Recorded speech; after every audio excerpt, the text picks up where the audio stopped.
Game on! So, as you saw in the last episode, I took down Two-Face's car, which isn't really a boss. I took out Dr. Freeze. In the episode before that, I took out Clayface.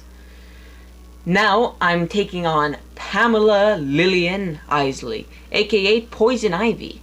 She adores plants and uses plant-based toxin in her criminal activity. Her athletic build gives her the ability to jump extra high, and she can create new minions with her mutated seeds. Growing up, this was probably my least favorite level. For no reason other than just I didn't know what to do. There was a lot of just me wandering around doing things that I didn't end up needing to do and just not getting a lay of the land. Like, I just never understood really where I was in the scenario, where in the other ones it was always like I knew where I was. Like the first level of The Great does that perfectly because it's basically a 2D level. You move to the right to advance. Or this one is just, you'll see. I think you have to destroy something around here. It's probably something that'll start shiny. But these guys, I always thought they were Killer Croc as a kid. I never kind of caught on to the fact that they're just another plant monster. Because now that I know who Poison Ivy actually is, through reading the comics and watching the TV shows and movies, I understand more of what it is. Because originally, this was the first time I actually got to, I guess, experience Batman, like, properly. Like, before this, I didn't know what Batman was. I didn't watch any of the movies. Growing up, I didn't watch any of the cartoons. I played this game, and then from then on, I'm like, no, Batman's cool. Batman is awesome. Ooh, Sonar Batman. That's a shattered glass. I can't remember if it's this episode or... You know, I think it is this episode. I keep saying episode. This level where you get to unlock the heat suit. Because this will let you break through glass, but the heat suit lets you walk through heated objects and heated areas. You just have to break these so it stops feeding her plants. My remote battery just died. I do, however, have a second remote, so I'm hoping I can just swap out the battery pack with that one and have some batteries. So just give me a second. This is all staying in. I have the white Xbox One, so it comes with the white Xbox One remote, but I prefer using my second remote because it actually has Bluetooth, where I've never been able to get the Bluetooth on the white one to work. So I'll actually hook up my Xbox remote to, say, my family members and friends, like Nintendo Switch, because the Nintendo Switch remotes are just horrendous. People will say, no, they're brilliant, they're great for just relaxing, but when you're actually trying to play competitively or do like an actual game properly, they just suck. I believe I'm going to get that Robin suit where you have to suck up junk, so I might as well break all this now. Because I think this is the one you have to feed a giant plant a bomb to get it to explode. Something like that. Some of these are just real crazy. Like, when you actually sit down and just, there's no story to it. It's just, bad guys escape. Kill bad guys. Yeah, I'll save you. There's 25 guys. I think there's like one in every other level or something. Not every other level, but one in every few levels. Okay, so I haven't even head inside yet. So I believe I just have to blow up a bunch of this stuff, because normally the thing that you need to break are shiny, but here it's just a floor, so who the hell knows what I'm supposed to do? If you do know, leave a comment down below. I've been watching a lot of Game Grumps recently, and they're the ones that actually inspired me to start my own YouTube channel, just because, well, I watched them a lot, and they just seem to be guys hanging out on a couch playing video games. And that's what I wanted. Because I hope that I can try and get my friends to join me. Especially with Lego games, because they're great 2-player games, because you just sit around and talk about nothing.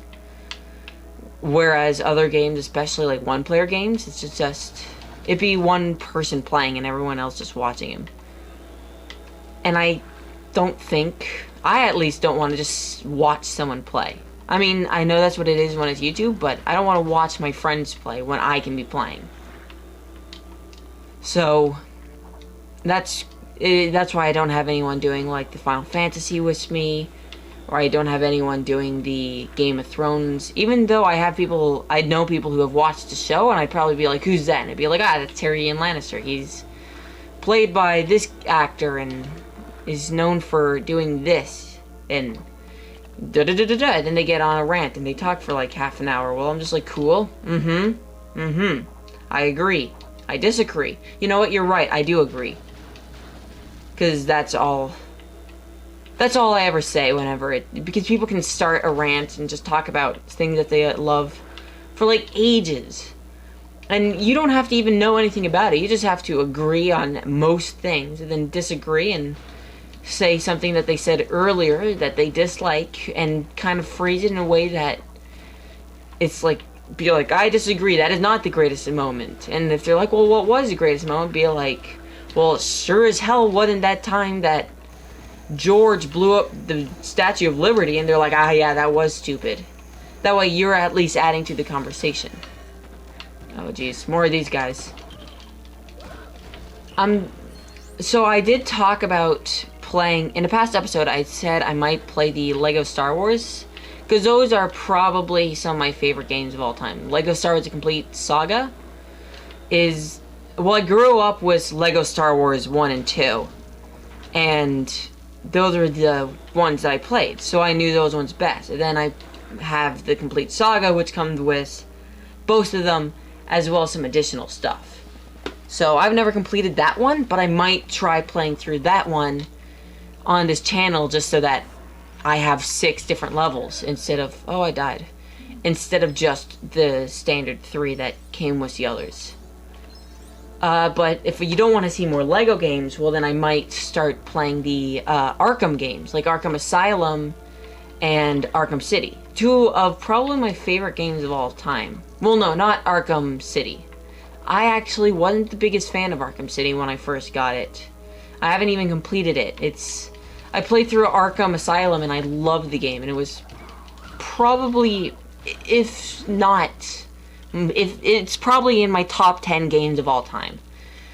It's like, Mortal Kombat is up there, because I just love the game. Mortal Kombat 9. Mortal Kombat 10 I wasn't as impressed with, but Mortal Kombat 9 I just loved. I loved the story, I loved the combat, I loved the characters. And Minecraft is probably up there just because it's a game that I can go back to endlessly to play. But as like a number 1, it's definitely not a number 1. To me, a game has to be replayable, and Minecraft is one of the few games that I kept playing over and over again.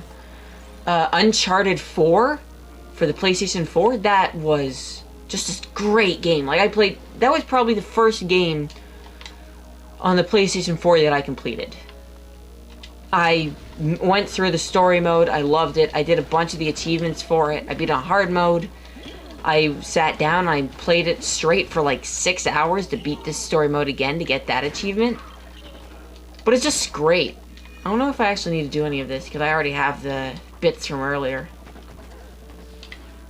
You know what, I might want to pick up more in this room, just because there's an abundance. Whatever.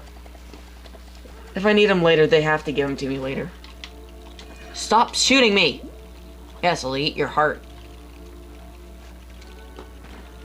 Oh, if I just got a bullet to the back of the head. I guess I have more than 4 hearts, because I've got shot and not taken any actual heart damage. So I think I have 8. You just don't see 8, you see 4. And it doesn't, for some reason, show you a half heart.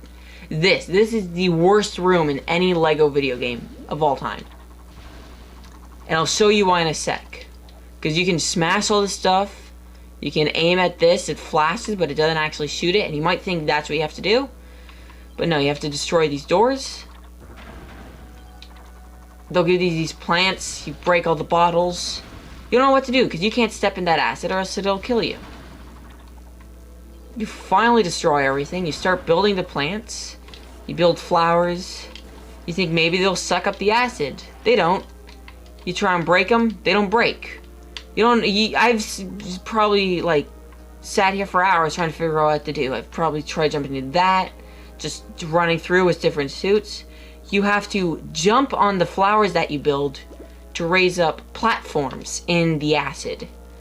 And that is, no joke, probably the dumbest puzzle I've ever had to solve in one of these games. Because it just comes out of nowhere. They never have you jump on flowers before. It's not at all forced. It's something that you have to find. You have to find them, you then have to build them, you then have to jump on them. And seeing as though they're the same flowers that in previous parts of the levels you've had to break to, like, go through and expand on the story, it's just stupid. But I believe I've made it to the end of the level, and this is Poison Ivy. Oh, it's so cute. It's like a tiny little Venus flytrap. You're gonna need a lot of poison to kill those suckers. Man. Robin's like, I don't need this. I'm gonna punch that thing in the goddamn face. I don't know exactly what. I think I just have to fight these guys and lay off until I can build a bomb. Yep, there it is. And then this plant will eat the bomb and it'll die. Oh, apparently so will I. But this isn't even doing any damage to Poison Ivy. It's just, right now it's building a bomb. I'm just getting to a point where I can fight Poison Ivy. There.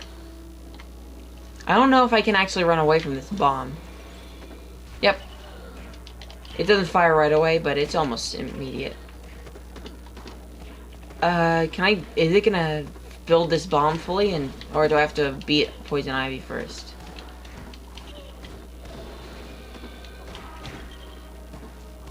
Yep, there it is. There's the top.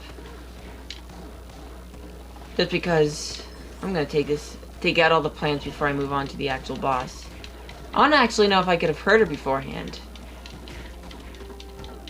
I was gonna say, right now I'm just mashing it. I'm punching her over and over again. I just have to hope that eventually one will land. After I beat this level, I realized I've been going for like 13 minutes, and aw, I kind of feel bad.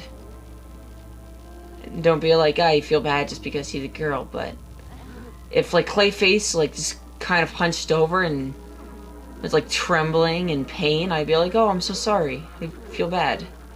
Well, not probably Clayface, because he's just Clay. Whereas if it was like Dr. Freeze, I might feel bad, because all he wanted to do is he just wanted to save his wife from dying. Like, he actually has a sad story for a criminal. Whereas a lot of criminals, like the Joker, the Riddler, they don't have sad story. They're just insane. It's like Clayface, his story is that he got turned into the clay creature, but he doesn't want to be the clay creature. At least what I've read, the story of him is that he got turned into it, but he's both vain and greedy. So he wants money, and he can get money by being Clayface, but he also wants to look like he did because he was super handsome. So he has to balance between that and he's just trying to find a cure. And I like that as the character. But anyway, guys, in the next episode, we're going to take on the final level and try and take down the Riddler and Two-Face. But until next time, guys, if you like this episode, you can see the next one, same time, same place, next week. Final Fantasy or Game Over is on Mondays, and Storytime / Game of Thrones is on Fridays. So until next time, Game Over.